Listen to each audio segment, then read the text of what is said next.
딱 반발 더 깊게 들어가는 뉴스 프레스룸입니다. 폭염에 장마까지 겹치면서 킬로그램당 상추 가격이 수입 돼지고기 가격보다 더 비싸졌다고 합니다. 이 고기로 상추를 싸먹을 판이다라는 얘기가 나오는데요. 한국은행이 오늘 기준금리를 0.5%포인트 올렸죠. 치솟는 물가가 잡힐 수 있을지 지켜봐야 할 것 같습니다. 프레스룸 지금 시작합니다. 오늘 한 행사에 참석한 윤석열 대통령이 권성동 원내대표와 친밀한 모습을 과시하면서 이 권한대행 체제에 윤심이 반영된 것 아니냐는 해석이 나오고 있습니다. 침묵을 이어가던 이준석 대표는 광주 무등산에 있는 사진을 게시했는데요. 이 소식 잠시 후 전해드립니다. 코로나19 신규 확진자가 4만 명을 넘어선 가운데 정부가 4차 접종 대상을 확대하는 등 추가 대책을 내놨습니다. 잠시 후 전해드립니다. 통일부에서 탈북 어민 강제 북송 당시 사진을 이례적으로 공개했습니다. 이 북으로 가지 않으려 저항하는 모습이 담겼는데 이 어민들이 귀순 의사가 없다는 전 정부 입장과 대비되는 모습에 논란이 일고 있습니다. 잠시 뒤 알아볼게요.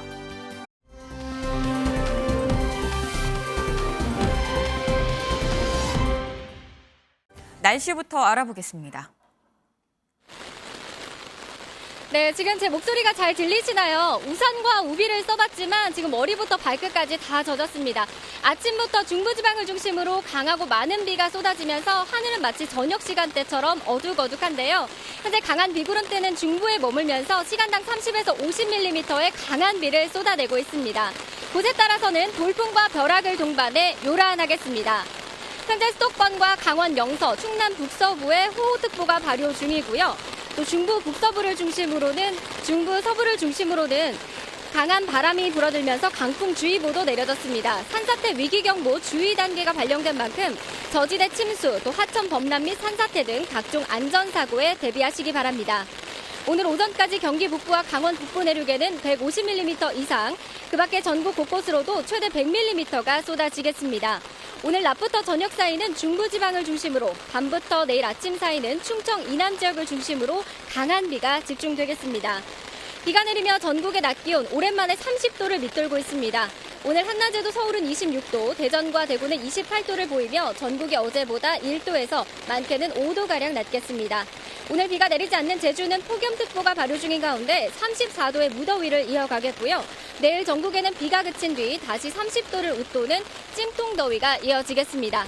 이 비는 내일 새벽부터 아침 사이 중부지방을 중심으로 그치기 시작해서 오후면 전국 대부분 지역에서 그치겠습니다. 하지만 중부지방엔 내일 오후 또 소나기 구름이 지날 것으로 예보되어 있어서요. 당분간 우산 잘 챙기시기 바랍니다. 지금까지 남산골 한옥마을에서 날씨 전해드렸습니다.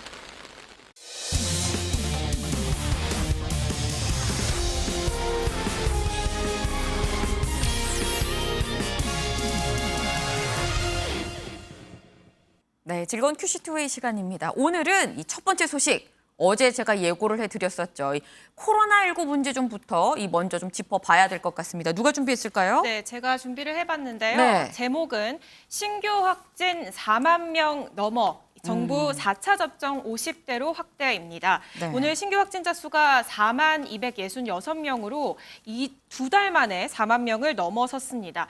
일주일 단위로 확진자가 2배씩 뛰는 이른바 더블링 현상이 열흘째 지속되고 있는데요. 어제 확진자는 일주일 전에 2.1배였고요. 네. 2주 전에 3.9배, 그러니까 계속해서 2배씩 뛰고 있는 상황입니다. 네. 이렇다 보니까 정부가 오늘 재유행에 대비한 대책을 발표했습니다. 어떤 내용 담겼는지 직접 들어보시죠. BA.5 변이가 확산되면서 당초 예상보다 빠르게 재유행이 시작되고 있습니다. 8월 중순에서 9월 말 하루 최대 20만 명의 확진자가 발생할 수 있다고 전망하고 있습니다. 우선 4차 접종 대상을 확대하겠습니다. 현재는 60세 이상과 면역 저하자에게 실시하고 있는 4차 접종을 50대와 18세 이상 기저질환자까지 확대합니다. 지금은 이전 유행 시와는 확연히 다른 여건 하에 있습니다. 치명률은 30배 이상 감소했고 부족했던 백신과 치료제도 충분하게 확보 중이며 중환자 병상 등 의료 대응 역량도 여유 있게 보유하고 있습니다. 이러한 근거를 바탕으로 이전의 일률적인 사회적 거리두기가 아닌 개인과 지역사회는 자발적인 거리두기를 권고합니다. 네, 들으신 것처럼 4차 접종 대상을 확대하기로 했습니다. 다만 의료 체계나 백신 치료제들이 충분하다라는 판단 아래 네. 이 해제 여부가 논의됐던 이 확진자의 7일 의무 격리는 일단 유지를 하기로 했고요. 다만 사회적 거리두기를 당장 시행하지는 않기로 했습니다. 그러면서도 정부가 혹시 치명률이 상승하는 등 중대한 상황이 발생하면 네. 이 선별적인 거리두기를 다시 도입하는 것을 검토하기로 했습니다. 네. 아니 지금 보니까 한 2주째 계속 더블링 현상, 이 2배로 이 확진자 수가 느는 그런 상황입니다. 지금 새 방역 대책을 발표하지 않을 수 없는 그런 상황인데, 근데 왜 지금 한동안 좀 낮아지는가 했었던 이 코로나19 다시 또 이렇게 전파가 확산되는 걸까요? 네, 가장 주요한 원인 중 하나는 오미크론의 하위 변이인 BA.5 변이가 확산하고 있기 때문입니다.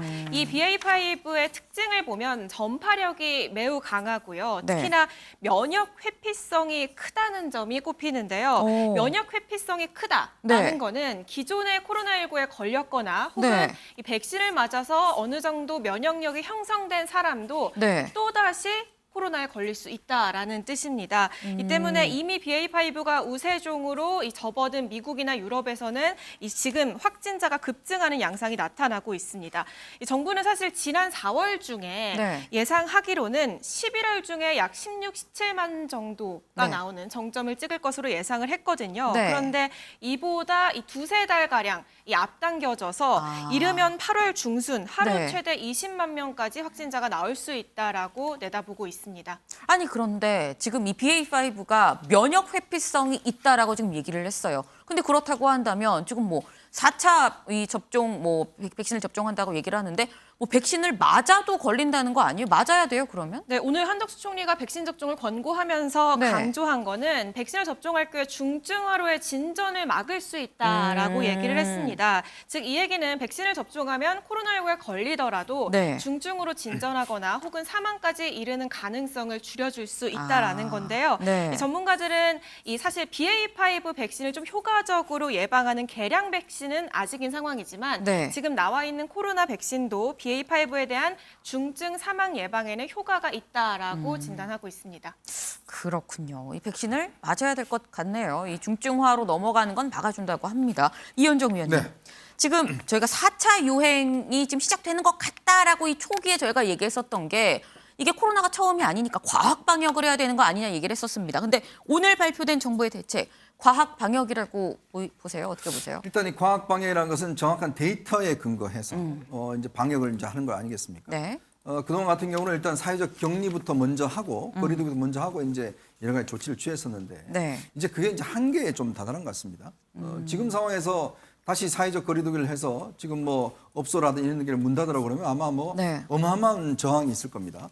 그렇지 않아도 지금 굉장히 힘든 상황인데 그쵸. 더 이상 어떤 면에서 영업을 하긴 못하게 한다든지 모이지 못하게 한다든지 이럴 경우는 굉장히 큰 문제가 있을 거예요. 네. 좀 전에 이제 그 질병관리청에서 발표한 것처럼 이번 이제 BA.5 변이 자체가 이제 확산은 되고 있지만 네. 그다음 우리가 이제 백신도 많이 보유돼 있고 또 병상이나 이런 것도 충분히 돼 있기 때문에 어느 정도 좀 저지선이 마련돼 있다 이런 측면에서 이제 과학 방역을 이야기를 하는 것 같아요. 네. 이게 만약에 없다라고 그러면 굉장히 위험하겠죠. 그리고 우리나라 같은 경우는 아무래도 백신 접종률이 꽤 높기 때문에 문제는 걸리더라도 중증화를 회피할 수 있다 이런 측면에서 이제 정부에서도 이걸 지금 거리두기로 진전하지 않는 그 상황 같습니다. 네. 물론 이게 이제 너무 악화되고 이 문제가 심각하게지면 모르겠지만 네. 현재 단계에서는 정부의 조치가 현재 어떤 전역 상황을 볼 때는 어쩔 수 없는 선택이 아닌가 저는 그렇게 보고 있습니다. 네.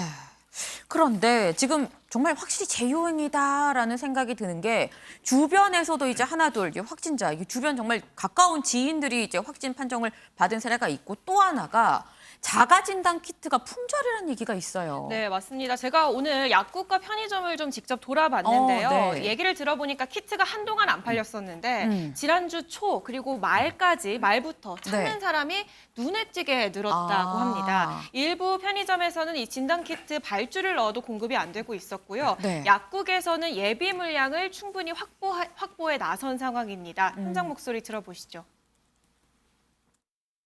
6월달까지도 좀 저게 있었거든요. 근데 7월 말부터인가 안 들어오네요. 오늘도 안 들어왔어.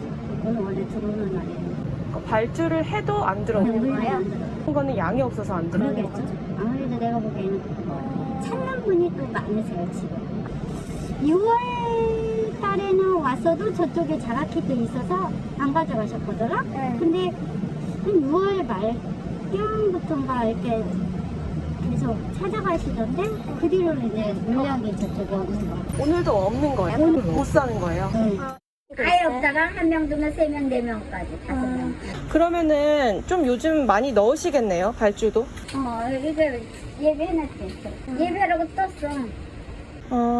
네. 예비하라고 떠서 없어질까봐 소진되면 또 못 구해. 처음에 너무 힘들었잖아. 못 구해서 못 팔았잖아. 얼마나 됐어요? 사람들이 좀 찾기 시작한 지가? 전번에 목금토 지난주. 지난주부터. 그동안 안 팔아서 아예 안 갔다는데 그때 없어서 못 팔았지. 온라인에서도 재확산에 대비해서 자가검사 키트를 구한다는 글이 잇따르고 있는 상황인데요. 네. 얘기를 들어보면 이 네티즌들은 온라인 편의점에 갔는데 다 팔리고 없더라. 판매처를 좀 알려달라라는 댓글들도 눈에 띄고 있습니다. 네, 확실히 재유행이 맞는 것 같습니다. 이 전파력이 강하다고는 하지만 마스크 잘 쓰고 이 개인 위생 좀 철저히 신경을 쓴다면 그래도 좀 방어가 되지 않을까 하는 생각을 좀 해봅니다.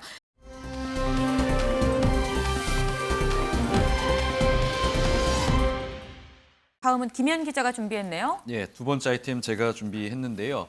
제가 준비한 이번 아이템 도어 스태핑 생략한 윤석열 대통령. 네.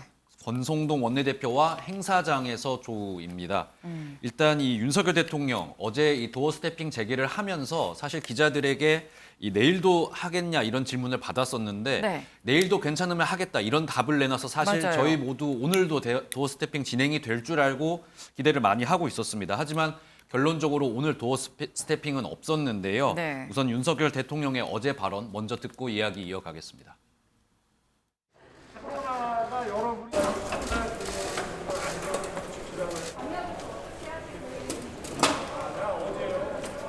내일도 하실 거예요?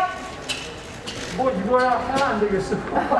여러분들 좀 괜찮아서 요 앞에다가 며칠 있다가 칩시다. 그래요.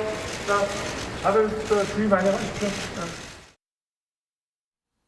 네, 윤석열 대통령이 도어 스태핑을 생략한 이유 다름 아닌 오늘 외부 행사 일정이 있었기 때문입니다. 네. 대통령 일정은 사실 뭐 경호잖아요. 그래서 그렇죠. 공개적으로 어제 말은 못한 것 같은데요. 어쨌든 이 외부 일정으로 자연스럽게 도어 스태핑은 연기가 된 것 같고요. 네. 그리고 이 행사장에 또 눈길을 받은 한 명이 또 추가적으로 등장을 했습니다. 바로 보시는 이 권성동 원내대표가 이 네. 행사에 참석을 했는데 두 사람 함께 참석을 해서 이 네. 축사를 마친 윤석열 대통령이 권성동 원내대표한테 가서 저렇게 반갑게 악수를 하는 친밀감을 좀 과시하는 행보를 보이기도 했습니다. 네. 어제 이 권성동 원내대표, 이 윤석열 대통령과 친윤계 의원들이 가진 이 비공개 회담과 관련해서는 네. 이 내용 확인을 해줄 수 없다면서 좀 어렵다고 이야기를 했지만 오늘 사실상 이 만남이 있었다 인정하는 듯한 발언을 했습니다. 권성동 원내대표 발언 직접 들어보겠습니다. 여기에서 장제원 의원님이 빠지면서 일부에서도 분열이 된 게 아니냐 이런 지적도 있거든요. 어떻게? 어제도 기자 여러분들께 말씀드렸지만은 대통령님과의 비공개 회동 여부 및 그 회동에서의 대화 내용은 공개하는 것이 적절치 않고 저는 확인해주지 않고 있습니다. 양해를 바라겠습니다. 네, 권성동 원내대표 확인해 줄 수 없다, 양해를 바란다고 이야기를 했지만요. 지금 네. 어떤 대화 내용이 오가갔는지, 특히 윤석열 대통령이 이번 이준석 대표 사태에 있어서 네. 좀 어떤 입장을 취했는지에 대해서 좀 궁금증이 계속 증폭이 되고 있습니다. 일단 지금까지 흘러나오는 이야기를 좀 저희가 종합을 해드리면 네. 윤석열 대표와 대통령실은 당무에 관여하지 않겠다는 입장 뭐 분명히 했지만요. 일각에서는 윤석열 대통령이 본래는 좀 조기 전당대회를 염두에 두고 있었는데 이 당원 당규를 좀 들고 권성동 원내대표가 대통령을 찾아서 좀 해석을 했고요. 네. 특히 뭐 법조인 출신답게 윤석열 대통령 권성동 원내대표의 이야기를 듣고 그렇다면 뭐 당원 당규대로 하라 이런 뜻을 좀 전달한 것으로 지금 이야기가 전해지고 있습니다. 그렇군요. 일단 공개하는 게 적절하지 않다면서도 일단 만난 건 확인이 된 듯한 지금 그런 모습입니다. 지금 윤 대통령이랑 교감 하에 직무대행 체제를 지금 확립을 한 건데 당 상황은 어쨌거나 수습 국면에 지금 들어가고 있어요. 하지만 윤석열 대통령의 지지율은 지금 하락세가 계속되고 있는 상황입니다. 그래서인 건지 김영 기자, 이 대통령실이 레드팀 구성을 검토하고 있다고요? 네, 그렇습니다. 일단 레드팀이 무엇인지 좀 네. 잠깐 짧게 설명을 드리면요. 일단 어떤 조직이 있으면은 이 조직 내에서 무조건 반대하는 역할을 맡는 팀입니다. 그래서 이 비판하는 역할을 맡는 팀 이렇게 이해를 하시면 될 것 같은데요. 대통령실이 이런 역할을 수행할 이 자문위원회 구성을 나선 것으로 지금 전해지고 있고 네. 이 대통령 시민사회 수석실 밑에 이 설치를 할 것으로 지금 이야기가 나오고 있습니다.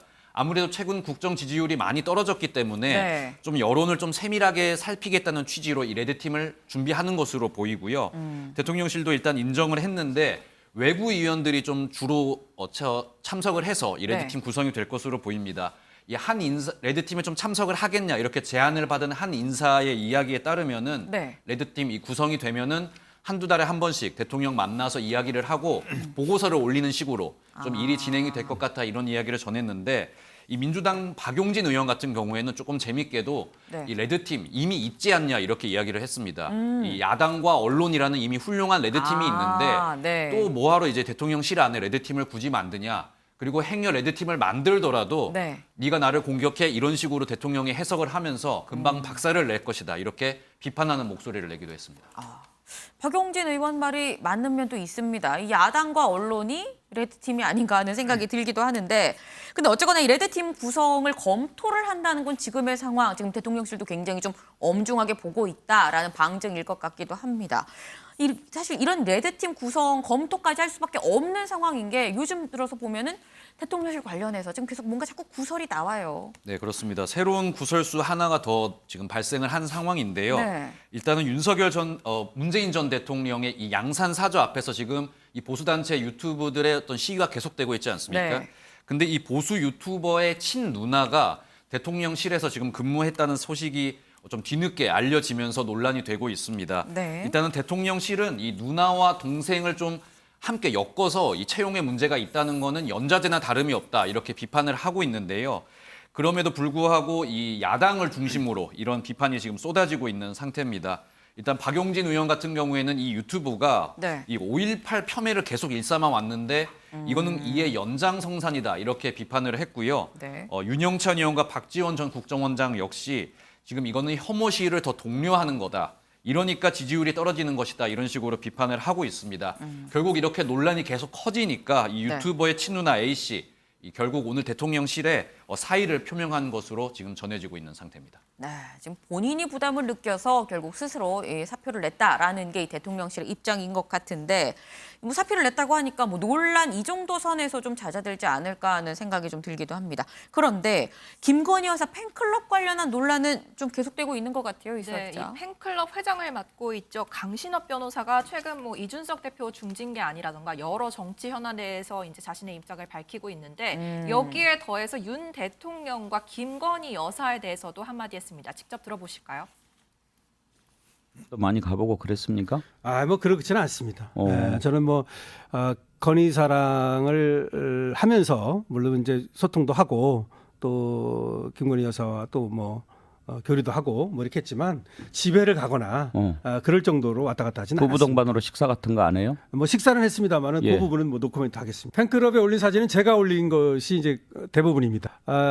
김건희 여사님이 저한테 보내준 겁니다. 영화관에 갔을 때 사진이 있고 그리고 또 열린음악회 했을 때 그때 사진도 있고. 그러면 이런 사진 한번 좀 올려봐 주세요. 이렇게. 그런 말 안 합니다. 저하고 김건희 여사 또 윤 대통령의 관계는 상당히 사적이면서도 공적인 관계입니다. 그러니까 사적인 관계는 그렇게 많지 않습니다. 사적이면서도 공적인 관계다. 조금 애매한 표현이 아닌가 네. 싶은데 일단 이 외에도 이 5, 6년 전 봉사단체 이사를 하면서 처음 김건희 여사와 먼저 인연을 맺었다. 뭐 이런 부분을 밝히기도 했고요. 또 본인이 올린 사진은 직접 본인이 김건희 여사로부터 받은 것이다라고 밝히기도 했습니다. 그런데 이 인터뷰가 어제 오전 11시 40몇 분쯤 나왔거든요. 근데 네. 이로부터 2시간 뒤에 김 여사 관련 김 여사의 직접 입장을 밝힌 기사가 하나 올라왔습니다. 그래서 김 여사가 최근 지인들에게 문자를 통해서 네. 이 강신업 변호사와 전혀 교류하지 않는다라고 오. 일종의 선을 그었다는 얘기가 들려온 건데요. 네. 이 강 변호사가 팬클럽 회장이라는 타이틀을 가지고 정치적인 발언을 쏟아내서 이게 저의 의중임을 간접적으로 제시한다는 오해를 받고 있지만 다시 한번 저의 의사와는 무관하다는 것을 밝힌다라고 말했는데요. 이 강 변호사 역시 추후 이 부분에 대해서는 맞다. 제 페이스북에 올린 정치적 견해는 제 자신의 의견이다라고 동조하기도 했습니다. 네. 김준일 대표님, 예. 김건희 여사가 지금 선을 그은 것 같아요. 근데 또 일각에서는 이게 선을 긋는다고 그냥 그어질 수 있는 상황이냐라는 뭐 이런 얘기도 하긴 하더라고요. 그러니까 뭐 나경원 전 원내대표가 오늘 네. 라디오에 죄송합니다. 라디오에 나와가지고 좀 더 일찍 그었어야 됐다라고 말도 했고요. 저는 좀 더 단호하게 그었어야 됐다 이런 생각을 합니다. 그러니까 무슨 얘기냐면은 예전에 문재인 대통령이 소위 말해서 문자 폭탄 논란이 있을 때 이건 양념 같은 거다라고 네. 얘기를 하고 선을 안 그었어요. 그 네. 이후에 약간의 좀 조심했으면 좋겠다 이런 거를 간접적으로 했지만은 제어가 되지 않습니다. 네. 팬덤이란 게 그런 거거든요. 본인이 이거를 이 정치인을 위해서 이 나라를 위해서 최선을 다한다고 본인들은 판단을 해요. 그래서 아까 전에 얘기했듯이 공적인 관계다. 도대체 무슨 공적인 관계일까요? 저는 들으면서도 좀 의아했는데 공적인 관계는 공직에 있으면 공적인 관계예요. 네. 이분은 사인이잖아요. 네. 본인이 이런 식으로 호가호일이 사실상 호가호일로 해석될 수 있는 부분은 하는데 이 부분 그럼 김건희 여사가 좀 더 단호하게 해야죠. 그러니까 어떤 메시지까지 뭐 나올지는 제가 뭐 말씀드리긴 그렇지만은 좀 더 네. 단호하게 선을 그어서 이 부분들을 좀 정리를 해야 될 것 같고 네. 최근에 여러 이제 언론 보도도 그렇고 보도들을 보면은 김건희 여사에 대해서 좋은 보도든 나쁜 보도든 이게 윤석열 정부의 국정 운영 방침이 더 많이 홍보되고 언론에 나오는 것에 대해서 저해하고 있다라는 분석들이 많아요. 네. 그러니까 이게 뭐 패션 외교가 좋다. 언론에서 한 언론에서 그렇게 쓰고 안 좋다 뭐 이렇게 하는 것 자체가 뭔지 지금 윤석열 정부가 뭘 하려는지 모르겠다라는 얘기들이 막 지금 생각해 보면은 윤석열 정부 방향성을 모르겠습니다. 예를 들면 뭐 이거 박근혜 정부는 창조 경제, 네. 뭐 소득주도 성장 뭐 이런 게 있었잖아요. 네. 국정 운영이 뭔지를 모르고 있는 국민들이 지금 따라가고 있는 거라고 하면은 이런 부분들은 조금 심각하게 좀 받아들여서 좀 선을 긋는 과감한 모습을 좀 보여주셨으면 좋겠습니다. 네, 이 선을 그었지만 좀 더 과감하고 단호하게 선을 그을 필요가 있다라는 말씀을 주셨습니다. 지금 대통령실 관련해서 논란이 지금 계속되고 있죠. 근데 그러다 보니까 어제는 윤석열 대통령의 아버지죠. 이 윤기중 교수가 이 대통령실 청사로 초대가 돼서 이 저녁 식사를 했다고 하는데 이게 또 도마에 오르고 있습니다. 네, 사실 윤기중 교수 지난해 4.7 보궐선거 때 윤 대통령이 직접 모시고 이 투표소에 가는 모습 때문에 언론에 노출되기도 했었는데 맞아요. 어제 용산 청사에서 저녁 자리가 있었다고 합니다. 이 자리에 김건희 여사도 참석을 했고요. 2시간 정도 뭐 집무실도 둘러보고 이러면서 격려 차원에서 방문을 했다고 하는데요. 네. 이 대통령실은 이 사적인 비공개 모임인 일정인 만큼 이 사실을 확인을 해줄 수 없다고 현재 밝힌 상황입니다. 이 가족 초청이 사실 이례적인 일은 아닙니다. 문 대통령도 취임 첫 해 추석 때 모친을 직접 모시고 둘러보는 사진이 공개되기도 했었거든요. 네. 하지만 윤 대통령 관련 논란이 이어지는 와중에 이런 소식이 전해지면서 더 주목을 받고 있는 것 같습니다. 네, 그렇군요.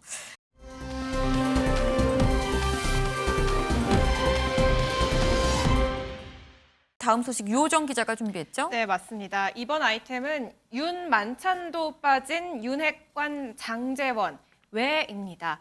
이준석 대표의 징계 이후에 윤 대통령과 권성동 원내대표를 비롯해서 이 당내 윤핵관, 친윤 3명이 회동한 것으로 알려졌죠. 네. 그런데 이 자리에 이 윤핵관의 핵심 중 핵심이라고 불리는 장제원 의원이 불참을 했습니다. 네. 이 선약이 있었다고 하는데 네. 이 장 의원은 권성동 직무대행 체제가 결정된 의총에도 빠졌었고요. 맞아요. 또 앞서서 안철수 의원이 주도한 토론회에도 권성동 원내대표는 왔는데 이 장제원 의원만 불참을 했습니다. 그렇네요. 앞서 장 의원 모임에는 안철수 의원이 갔기 때문에 네. 더 눈길을 끌었는데 우연인지 아닌지 이 대표 윤핵관 2명이 함께 할 법한 자리에 이렇게 계속 같이 만나지 않고 있는 상황이 이어지고 있습니다. 아니 사실 그래서 나오는 얘기가 장제원 의원과 권성동 이 대표 직무대행이 서로 좀 지금 사이가 안 좋은 거 아니냐란 얘기가 그래서 나오거든요. 네, 맞습니다. 그래서 오늘 권성동 원내대표가 두 사람 사이에 이견이 있는 거 아니냐라는 네. 질문을 받았거든요. 그런데 여기에 권 원내대표가 어떤 답변을 했는지 직접 들어보시죠.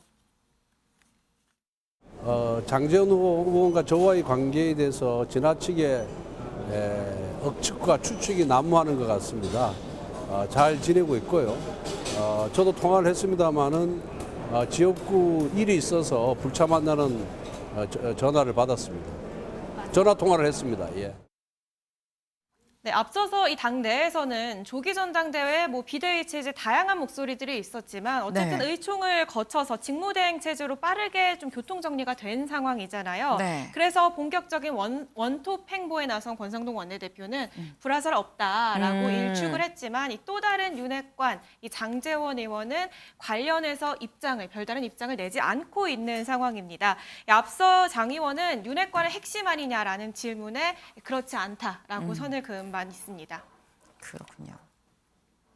네, 지금 보면 둘이 잘 지낸다고 지금 권성동 원내대표는 얘기를 했습니다. 그런데 둘이 잘 사이가 좋다고 한다면 굳이 윤석열 대통령이 함께하는 이 만찬 자리에 장제원 의원이 지금 지역구 일이 있어서 불참한다고 권성동 원내대표한테 얘기했다는데 지역구 일이 뭐길래 이렇게 만찬도 마다할 만큼 중요한 일이었을까요? 네, 그래서 알아보니까 당일 저녁에 장 의원은 박형준 부산시장을 만난 것으로 확인이 됐습니다. 저희가 네. 박 시장에게 직접 확인을 해보니 네. 당일 저녁에 만난 것이 맞고 이 부산 백스코 관련 얘기를 했다라고만 전한 상황인데요. 이렇게 지역구 행사 뒤에 박 시장과 저녁 식사를 한 상황까지 확인이 됐고요. 장 의원 사실 이 대표 징계 결정 뒤에 바로 그 결정이 난 8일에 지역구인 부산으로 내려갔거든요. 네. 그리고 지금 계속해서 지역 행보만 보이고 있습니다. 당내 상황에 대해서는 메시지를 내지 않으면서 동시에 자신의 지역 조직인 산악회를 재가동하면서 SNS 회원들과 찍은 사진을 올리는 모습이었습니다. 이현정 위원님. 네.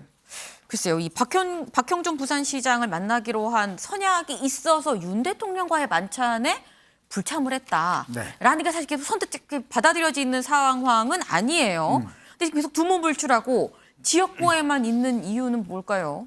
우리 김현미 그런 대통령이 전화 오고 박형준 시장이 전화 와서 같은 시간에 밥 먹자 그러면 어디로 갈까요? 먼저 한 사람한테 가야겠죠. 네. 그러니까 특히 이제 장제원 의원 입장에서 보면 당연히 대통령한테 가야 되지 않겠습니까? 그럼 박형준 시장도 당연히 양해를 하겠죠. 왜냐하면 대통령이 지금 부르시는 자리인데. 네. 자, 그런데 대통령이 부른 자리에서 가지 않고 박형준 시장하고 저녁을 했다. 이거는 어떤 면에서 보면 저 선약했습니다. 못 갑니다. 라고 이야기할 수 있는 상황이 아니잖아요. 그러니까요. 그런데도 불참했다라는 것은 실적으로 지금 당의 어떤 이준석 대표를 처리하는 해법을 놓고 지금 권성동 원내대표와 장제원 의원이 굉장히 크게 좀 입장이 다르다. 이걸 좀 반증하고 있는 거죠. 왜냐하면 지금 이준석 대표가 끊임없이 윤핵관 공격을 하는데 윤핵관은 집합명사잖아요. 근데 유일하게 실명으로 공격하는 사람이 있습니다. 바로 장제원 의원이거든요. 그러니까 장제원 의원 입장에서 보면 이번 기회에 이준석 대표를 어떤 면에서 보면 정리하지 않으면 사실은 이제 두고두고 화근이 된다. 그러니까 빨리 아예 비대위로 가서 확실하게 차기 당대표를 뽑아야 된다. 이런 이제 입장을 갖고 있는 걸 알고 있어요. 근데 이제 권성동 원내대표는 그렇게 되면 안 된다. 6개월 동안 당원권 정지하고 그 다음에 이준석 대표가 다시 복귀할 수도 있다. 이렇게 이야기를 해버린 거예요. 그러면서 본인 주도로 이제 직무대행을 하겠다는 거죠. 그러니까 사실은 이제 권성동 원내대표는 차기 당대표를 노리고 있습니다. 그런 임기가 내년에 끝나거든요. 끝나면 자연스럽게 다음 당대표 선거에 나갈 수가 있어요.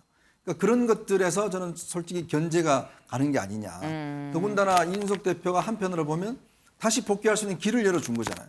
6개월 뒤면 사실 이 성상남 문제는 깔끔하게 끝나고 다시 복귀할 수 있습니다. 그러면 이준석 대표는 다시 정치 행보를 할 수가 있어요.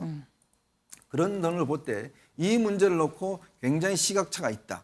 특히 이제 아마 법률적으로 보면 이게 자칫하면 이 비대위로 바로 가버리면 아마 이준석 대표가 가처분 신청을 만약 하게 될 경우에 이 대표한테 상당히 유리할 수가 있어요. 왜냐하면 심각한 권한 침해가 될 수가 있거든요. 즉 대표직을 권한 침해가 될 수가 있는 거거든요. 그런 법률적인 문제 때문에 아마 윤석열 대통령도 상의해서 알아서 하십시오라고 이야기를 한 것 같아요. 그렇다면 아마 이 윤핵관 내부에서도 여러 가지로 이제 이 당의 해법을 놓고 조금씩의 이견이 표출되는 거 아닌가 그런 생각이 듭니다.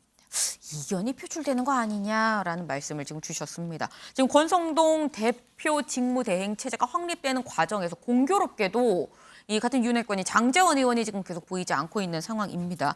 이런 가운데 이 지도부 체제를 확립하는 이 논의 과정에서 사실 의원총회가 있었죠. 이 의원총회를 앞두고 초선 의원들이 따로 모였었는데 이때 초선 의원들이 한 얘기 내용이 또 화제가 되고 있어요. 네, 맞습니다. 이 의총전에 열렸던 모임이었는데 이 두 의원이 마이크가 켜진지를 모르고 이 대화를 나눈 게 공개가 되면서 논란입니다. 이 유상범, 최영도 의원의 얘기인데 이준석 대표의 추가 징계 가능성이 거론이 됐습니다. 직접 들어보시죠. 1월 달에 잘못된 복수를 할 수 있으니까 지금 정진들 중에는 자기 유불리에 따라서 전당대를 하자, 임시를 하자 뭐 이런 여러 해석이 나오고 그런 얘기 나오면 안 돼? 안 되니까 아예 그거는 그냥 맡기면 되는 거지. 그러니까 그건 우리가 얘기할 게 아니라니까. 근데 뭐 당은 당규에 따라서 한다는 자체가 당은 당규에 따라서 할 경우는 어떻게 해석하는 거였어? 그냥 그 직무대행으로 가는 거예요. 중부대 가는 거예요. 언제까지로 보고 있어요? 응? 6개월 그대로. 그래요. 아니 그 사이에 여러 가지. 자 기소가 되면 징계를 다시 해야죠. 그렇지 않는데 수사 결과에서 성폭력 있었다 인정되면 어쩔 거야. 수사 결과 성폭력 인정된 게 나왔단 말이야. 확정적으로. 그 이야기는 그러니까 그건 나중에 아닐 경우도 생각을 해야지. 아닐 경우도 생각하는데 지금까지 조사한 걸 흘러보면 이 가벌성이 있어 이게 공소시 남아 있어요. 그건 중요한 게 아니라니까. 아니라고. 그걸 다 거짓말했잖아. 나 안 했다고. 그게 더 중요한 거지. 그다음에 또 있어요. 이거 비대로도 갈 수가 있어요. 좀 이따 최고위원들이 사퇴를 해버리면 또 비대로 바뀌기도 하고. 그러니까 지금 당장 여기서 우리 여기 해석 잘못하면 안 된다는 거야. 그렇지. 그런 경계로 그럴까 봐 그런 거지. 왜냐하면 이 중진 원로들은 중진들한테 전당대회 조기전당대회 이런 얘기 안 나오겠고. 네, 아닐 경우도 생각해야 되지만 지금까지 수사 결과를 보면 성상납이 있었다라고 나왔단 말이야 라는 네. 얘기를 하면서 만약에 기소가 되면 다시 이 결정을 해야 된다라는 취지의 얘기를 오갔습니다. 나눈 상황입니다. 네. 여기에 유상범 의원은 이 자신의 대화가 그러니까 사실 언론이 취재하는 줄 모르고 있었던 상황인 거죠. 마이크가 네. 켜져 있었기 때문에 이런 대화가 노출된 것에 대해서 합의에 반하는 보도다라면서 자신은 일반론적인 이야기를 한 것이다라고 해명을 했습니다. 그렇군요. 그런데 대화 내용 중에 이런 내용이 있었습니다. 그 사이에 기소가 되면 징계를 다시 해야 돼라는 얘기가 있었어요. 그러니까 다시 말해서 이준석 대표가 이 6개월 징계를 받은 그 사이에 경찰 수사 결과 기소 의견으로 좀 송치가 된다고 하면 그리고 기소가 된다고 하면 윤리위 징계를 다시 해야 된다. 지금 이런 얘기인 것 같아요, 김영 기자. 네, 그렇습니다. 이 국민의힘 규정을 보면은요, 네. 일단 수사기관이 판단을 해서 기소를 하게 되면 네. 그 순간부터 동시에 이 모든 직무가 정지가 되게 됩니다. 일단 사실 기소가 되면은 그 뒤로부터 좀 굉장히 지난한 과정이 있지 않습니까? 특히 그쵸. 뭐 대법원까지 가게 된다면 이 무죄를 만약에 받더라도 기본적으로 몇 년 시간이 소요가 되기 때문에 네. 국민의힘 같은 경우에는 이런 규정을 만들어 놓은 것으로 보이는데 이 가장 가까운 사례로는 이 박근혜 전 대통령이 네. 이 18개 혐의로 기소가 됐을 때 네. 이 자유한국당 뭐 1호 당원이었지만은 당시에 당원권 자체가 없어진 그런 사례가 있었습니다. 일단 다시 돌아와서 이 초선 의원들이 이야기한 네. 이 만약에 기소가 되는 상황을 고려를 해도요, 두 가지 시나리오가 지금 나올 수 있을 것 같습니다. 네. 이 이준석 대표의 이 자녀 임기에 따라서 두 가지 시나리오가 나올 것 같은데 네. 일단 당대표 임기가 내년 6월까지인데 만약 경찰 기소가 올해 안에 이루어지면은 네. 60일 내에 전당대회를 새로 열어서 당대표 새로 뽑아야 합니다. 네. 하지만 경찰 조사 길어져서 내년으로 넘어가서 기소가 되면은 이 원내대표가 당대표직을 승계해서 수행을 하도록 지금 규정에 나와 있거든요. 네. 만약에 제3의 시나리오로 뭐 비대위 체제 등도 지금 거론이 되고 있기는 한데 네. 뭐 만약에 비대위 체제가 뭐 들어선다고 하더라도 지금 현재 상황이 권성동 체제이기 때문에 네. 비대위 체제에서도 권성동 원내대표 입김은 좀 강할 것이라는 분석이 지배적인 상황입니다. 지금 김현 기자 얘기를 들어보면 어쨌거나 이 대표의 뭐 기소 여부 그리고 이 기소 시기, 만약 기소가 된다고 한다면 기소 시기가 굉장히 좀 중요한 상황이 될 것 같습니다. 근데 그렇다고 한다면 지금 어떻게 보면 키가 될 수 있는 경찰 수사 결과는 경찰 이 수사 조사는 어떻게 지금 진행이 되고 있는 거예요? 네, 말씀하신 대로 경찰 조사가 이제 굉장히 중요해진 상황인데요. 네. 이 조사의 속도를 좀 내는 모양새입니다. 일단 이준석 대표에게 성상납했다고 주장하고 있는 이 김성진 대표 지금 2차례 접견 조사했는데 일주일 뒤에 세 번째 조사를 진행할 예정이라고 하고요. 네. 이 김성진 대표가 현재 구속 수감 중인데 지금까지는 좀 조사에 미온적으로 대응을 하다가 최근에 갑자기 좀 협조적으로 나오면서 조사에도 좀 속도가 붙을 것으로 전해지고 있습니다. 이 일주일 뒤에 이 3차 참고인 조사가 끝나고 나면 네. 경찰이 아마 이때부터 이준석 대표의 소환 조사도 지금 검토를 하고 있는 것으로 전해지고 있습니다. 그렇군요. 그럼 이런 상황에서 이준석 대표는 여전히 잠행 중인 걸까요? 네, 이준석 대표 이 윤리위 징계 이후에 사실 침묵을 좀 이어가고 있었는데 오늘 오전에 이 침묵을 깼습니다.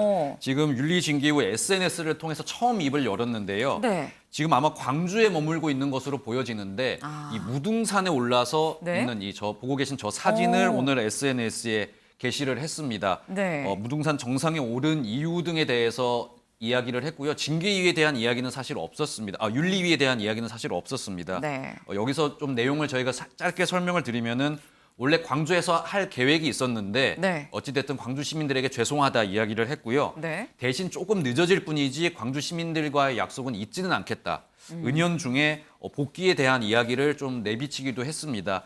일단 저희 프레스룸도 이준석 대표와 좀 직접 연락을 취해보려고 했는데 이준석 네. 대표 언론 인터뷰는 당분간 좀 하지 않을 것으로 보이고요. 네. 지금 이준석 당대표를 제외한 당대표실 당직자 등은 네. 전원 정상적인 출근을 하고 있는 것으로 전해지고 있습니다. 이준석 대표 측 입장에서는 네. 무혐의 처분이 나서 6개월 뒤에 이제 온전히 돌아오는 것을 목표로 하고 있을 것 같은데 네. 일단 변호인 등과 좀 접촉을 하면서 법적인 어떤 조언을 지금 최근 듣고 있는 것으로 근황이 전해지고 있습니다. 그렇군요. 김준일 대표님. 예. 왜 광주인 걸까요? 광주, 그러니까 이준석 대표의 공이라고 한다라면은 뭐 이제 대선 기간 뭐 이런 거에 공이라고 하면 하나는 젊은 2030 보수들을 많이 당으로 지지로 끌어들였다 하나가 네. 있고 또 하나는 이제 소위 말하는 서진 정책이 있습니다. 그게 네. 이제 김종인 비대위원장부터 시작을 해가지고 뭐 무릎 꿇고 사과하게 그리고 네. 계속 이제 5.18에 대해서 굉장히 자유롭게 나는 그 이후에 태어난 세대고 보수가 굳이 여기에 선을 그을 필요가 없다 이런 메시지들을 주면서 네. 어쨌든 수도권에 있는 호남 이런 표심들도 상당히 가져왔다라는 거잖아요. 네. 그러니까 그런 부분에 있어서 내가 얼마나 필요한 존재인지를 부각시키는 거예요. 그러니까 광주에 갔다라고 하는 거는 이런 부분이 내가 이렇게 공에 있는데 나를 네. 토사구팽해? 약간 이런 느낌으로 있는 거고 또 하나 아까 경찰 수사에서 제가 짧게 말씀드리면은 네. 그 아이카이스트의 김성진 대표가 예전에 네. 사기 혐의로 들어갔거든요. 그쵸. 그러니까 돈을 200억대 이상으로 해서 투자자들이 당시에 난리가 났습니다. 네. 그래가지고 경찰하고 검찰에 진정을 넣었어요. 단순히 이 사람이 이거 사기를 한 데에는 뒷배가 있다 한마디로 얘기하면은. 그래서 당시에 굉장히 많은 리스트들이 있었고 실제 아이카이스트 김성진 대표도 검찰에서 얘기를 한 거 중에 하나가 지금 이준석 대표가 나온 거잖아요. 네. 근데 그때는 경찰이 덮었어요, 수사를. 뭐 어떤 이유인지 증거 불충분으로 덮었는데 네. 만약에 만약 기소를 하게 된다, 이준석 네. 대표를. 그러면 그 리스트에 있었던 사람들을 다 재수사를 해야 되지 않느냐라는 여론이 나올 것이고 거기에는 지금의 야당 의원 이름도 있어요. 그리고 언론인 이름도 있다고 합니다. 근데 네. 상당수는 새누리당 분 당시에 판도라의 상자네요. 판도라의 상자가 돼서 이게 네. 어떻게 튈지 알 수가 없는 상황이 될 수도 있습니다. 그렇군요. 이 경찰 조사 결과가 더더욱 좀 궁금해집니다. 지금 상황을 보면 일단 전당대회 불씨가 여전히 좀 살아있는 그런 상황이에요. 이 차기 당권 주자들이 지금 열심히 좀 뛰고 있는 것 같아요. 네, 그렇습니다. 이미 차기 당권 주자들은 이미 전당대회 준비에 돌입한 것 같은 모습을 보여주고 있습니다. 일단 어제 안철수 의원이 토론회를 열었는데 오늘 같은 경우에는 이 김기현 의원이 이 당내 공부 모임을 가졌습니다. 이 공부 모임에 이 친윤계 의원들 포함해서 40여 명이 참석을 했다고 하는데요.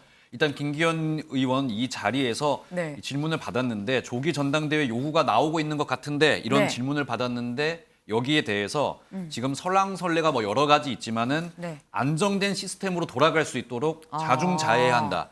이 사실상 안정된 시스템, 이 새로운 당대표 시스템을 이야기하는 듯한 발언을 내놓으면서 조기 전당대회를 좀 원하는 듯한 그런 의미로 해석이 되고 있습니다. 지금 이 밖에도 안철수 의원, 그다음에 김기현 의원, 그다음에 주호영, 나경원 의원까지 최근 언론 접촉을 늘리고 또 여러 공부 모임을 가지면서 전당대회 준비, 특히 세력화 준비를 좀 하는 모습을 보여주고 있습니다. 네, 지금 차기 당권 주자로 꼽히는 사람들이 말은 아끼고 있지만 이 물밑에선 굉장히 열심히 지금 이 발을 돌리고 있는 그런 상황으로 보여집니다.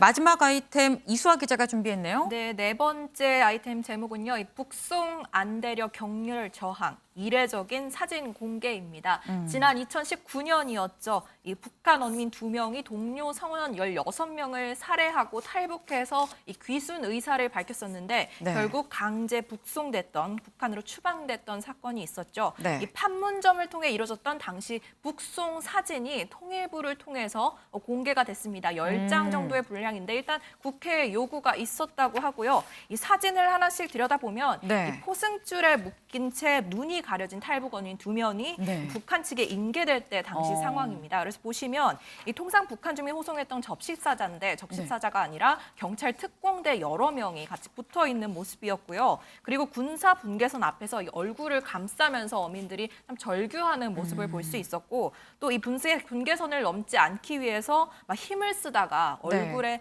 피가 흐르도록 뭐 벽에 머리를 찢고 뭐 이런 모습까지 다 공개가 됐습니다. 그래서 정부 관계자들이 일으키는 모습도 있었는데 네. 이 북송 과정이 대중에 공개된 거는 참 이례적인 일입니다. 이번이 처음이고 네. 이 여당에서는 벌써부터 반인륜적인 행위다 비판의 목소리가 쏟아져 나오고 있습니다. 저희가 이 서해 피격 공무원 진상 규명 TF 단장을 맡았던 하태경 의원의 목소리 직접 들어봤습니다. 듣고 오시죠. 이건 거의 야만적인 행위죠. 북한에 가면은 구타에 고문에 재판도 제대로 못 받고 인권이란 게 존재하지 않는 곳이잖아요. 사실상 지옥에 보낸 거예요. 나쁜 짓을 뭐 했더라도 최소한의 인권, 그렇잖아요. 한국에서 취조를 받으면 변호인 선임 권리가 있고, 그죠? 구타받고 고문받지 않을 권리가 있고, 이게 근대 문명사회의 기본 규범이고 국제법인데, 이제 대한민국을 어떤 뭐 자유인권 국가라고 말하기가 창피하게 된 거죠. 정말 이제 우리 대한민국의 수치예요, 이건.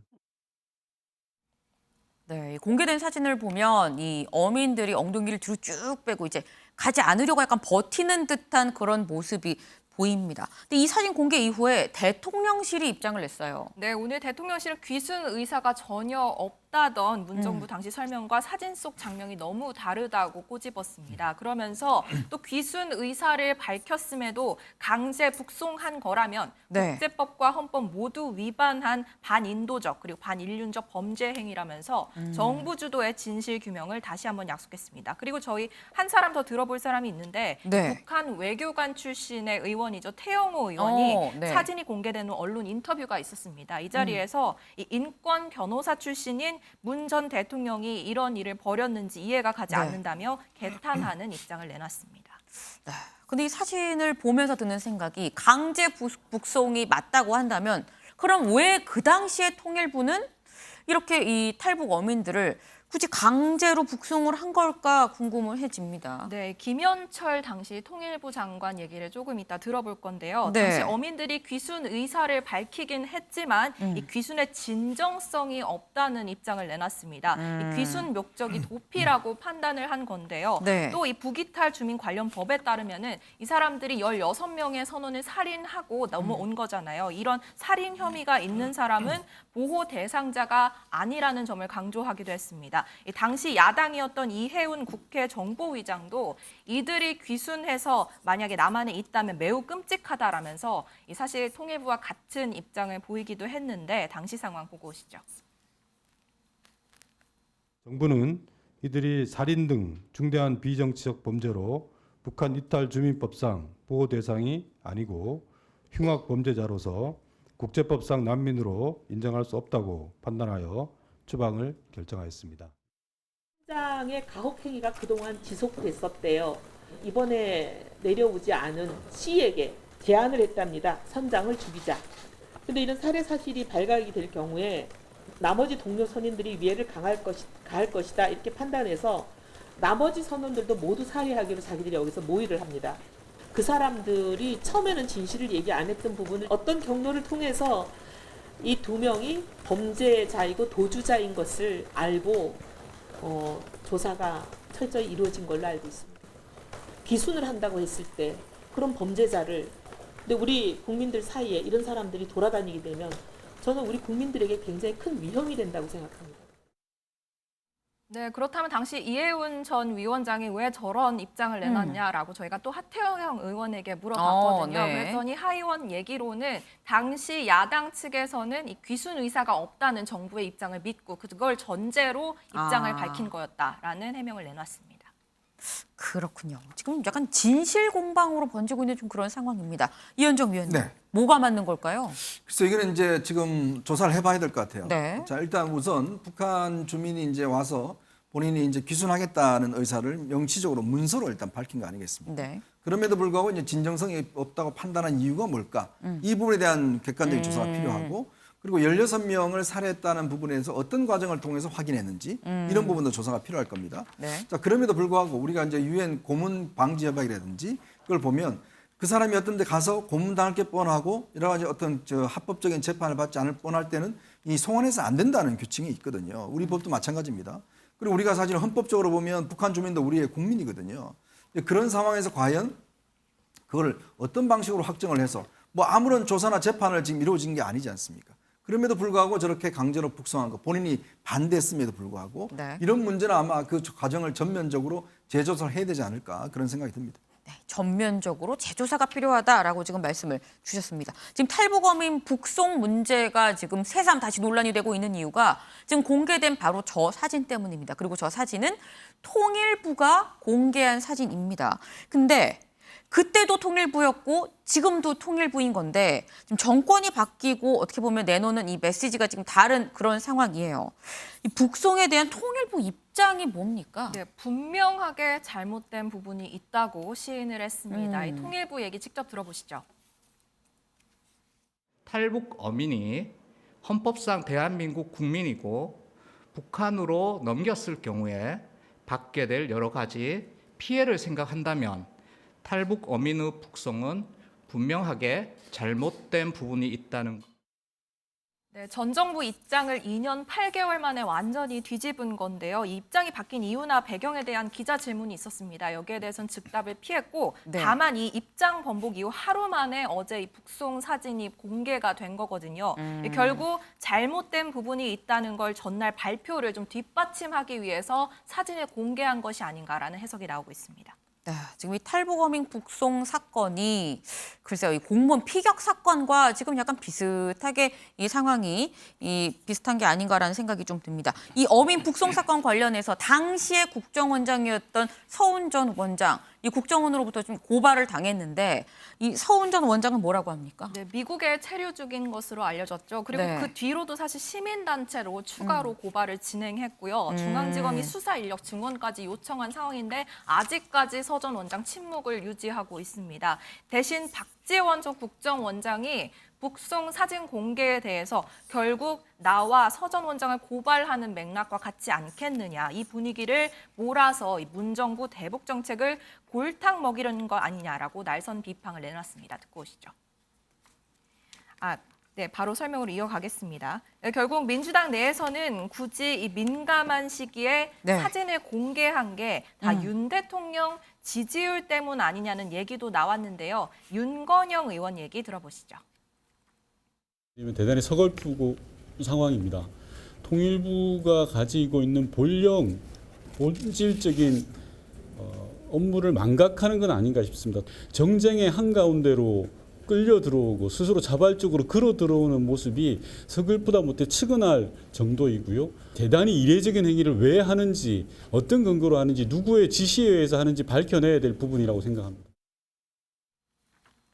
네, 강훈식 더불어민주당 의원도 비판을 이어갔는데요. 네. 오늘 통일부 북송 사진 공개에 대해서 과거 NLL 관련해서 쟁점을 만들었던 그 당시 여당의 모습이 생각난다면서 네. 국제법의 기준도 있을 거고 국내법적 사항도 있을 것인데 그런 사항을 전혀 종합하지 않고 일방의 정보를 흘리는 것이 타당한지 의문이다라고 말하기도 했습니다. 네. 지금 전 정권 때 이미 결론을 내렸는데 그게 지금 정권에 와서 어쨌거나 지금 바뀌고 있는 지금 그런 상황입니다. 김준일 대표님. 예. 전 정권에 내린 결론이 잘못됐다고 한다면 이건 비정상의 정상화겠죠. 그런데 또 전 정권 때가 맞는데 지금 바뀌는 거라 그러면 또 정권 입맛에 따라 결론이 바뀌는 거냐라는 비판을 받을 수도 있어요.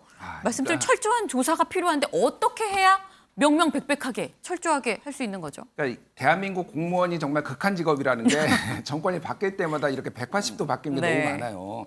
이거는 굉장히 논쟁적인 이슈입니다. 이를테면은 법상으로는 이를테면 북한 주민도 다 맞거든요. 우리 대한민국 국민이. 네. 그러니까 북송을 하지 말아야 된다는 근거도 있지만은 예를 들면은 북한 이탈 주민의 보호 및 정착 지원에 관한 법률의 구조에 보면은 네. 살인 등 중대한 비정치적 범죄자는 보호 대상자로 아니한다. 그리고 해서 또 보호를 하지 않을 또 근거가 있어요. 그때는 네. 그렇게 했다라는 거거든요. 네. 예를 들면 이렇습니다. 지금 어떻게 이거를 이제 16명을 죽인 거를 파악을 했냐면은 하나는 SI 정보의 첩보를 통해서 북한군이 이 나누는 정보를 이제 확인을 했다라는 거고 하나는 네. 그거를 가지고 의심을 해서 합동신문단에 신문을 해가지고 사실상의 자백을 받아냈다라는 거예요. 네. 이게 이제 그 당시에 이제 조사 결과였고 그거를 이해훈 의원이 이제 한 거거든요. 네. 근데 만약에 그렇다라고 한다면은 이 북한 주민들을 받았다라고 하면은 또 난리가 났을 겁니다. 아니 16명 살인자를 지금 북한 아무리 북한 주민 인권이 중요해도 그럼 너 우리 서울에 풀어놓는다고? 이게 말이 돼? 네. 대한민국 인권, 그 사람들의 안전이 안 중요해?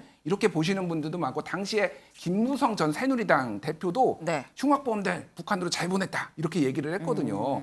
최근에 또 동아일보에 탈북자 기자가 있어요. 주성아 기자라고 네네. 이분이 페이스북에다가 네. 그러면은 정착금 줘가지고 이 사람들을 그러면은 여기 한국에 둬야 되느냐 네. 하면서 부정적으로 그러니까 문재인 정부에 대해서 이제 또 좀 지지하는 그런 글도 썼거든요. 네. 이건 굉장히 논쟁적인 거예요. 네. 그래서 이 논쟁적인 걸 어떻게 명명백백하게 가리는 그러니까 가 이게 만약에 조작이 있었다. 네. 16명을 죽인 정황이 전혀 없는데 이랬다라고 하면 처벌을 받아야죠. 근데 그게 아니라고 한다라면 이거를 처벌할 수 있는지 지금 그 서훈 국정원장은 국정원에서 고발한 것도 충분한 조사가 이루어지지 않았다라고 해서 그런 거고 이게 조작이 있다라고 건 게 아니라 그러면 충분한 조사는 얼마나 더 해야지 충분한 조사인가. 뭐 이런 이제 쟁점들이 상당히 남아 있어서 그래서 약간 정쟁으로 지금 흐르고 있다. 좀 이렇게 설명드리겠습니다. 네, 지금 이 정쟁으로 흐르고 있는 만큼 사실 뭐 쉽사리 결론이 뭐 금방 날 수 있는 사안은 또 아닌 것 같습니다. 오늘의 탑을 좀 정해보도록 할까요? 좀 코로나 확산세가 심각해 보이죠. 이 코로나 3년 차에 4차 대유행 처음 겪는 일이 아닙니다. 때문에 더욱더 확실한 대비가 필요한 만큼 오늘의 탑은 신규 확진 4만 명 넘어 4차 접종 50대까지로 결정하겠습니다.